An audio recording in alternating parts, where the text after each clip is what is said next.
Welcome back to Stuff About Tutorials. Today we are talking about how to add stickers and GIFs to your Instagram stories.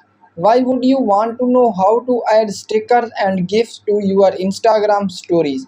Well, maybe it is your first time using Instagram and not sure how to add stickers and GIFs to your Instagram stories. So today I am going to show you how to add stickers and GIFs to your Instagram stories.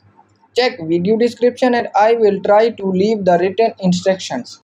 Adding stickers and GIFs to your Instagram stories is quite simple and easy to do, and the process is same for Android and iOS devices.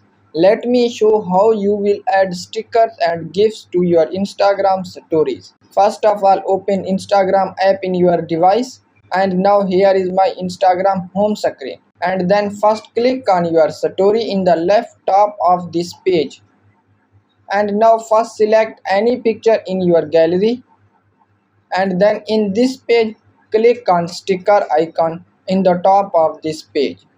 Now you can select stickers and gifs here from search bar. Like I want to add good morning stickers and gifs in my stories, then search good morning and select your gif and then share it. So there you go. If you were wondering how to add stickers and GIFs to your Instagram story, that is the easiest way I know. If you know another way, please leave a comment below. Be sure to subscribe for more videos.